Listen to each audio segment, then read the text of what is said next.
Hello বন্ধুরা, আজকে আমরা দেখতে চলেছি একটি শশা থেকে আপনি 1 হাত উচ্চতা হলেই শশা নিতে পারবেন।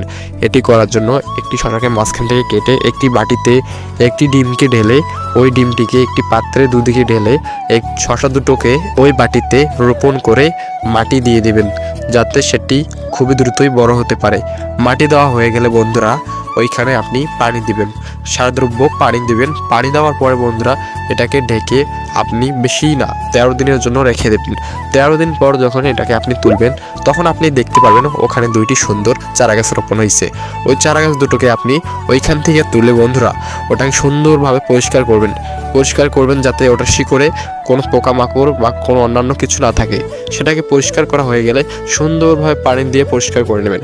আরও পরিষ্কার হয়ে গেলে আপনি একটি কমলা লেবু অথবা লেবু দুদিকে দিয়ে গাছ দুটোকে রোপণ করে নেবেন। রোপণ করা হয়ে গেলে বন্ধুরা কিছুদিন পর ওইখান থেকে সুন্দর শশা হবে, বা যেটি আপনি খেতে পারবেন। এবং ধন্যবাদ সবাইকে।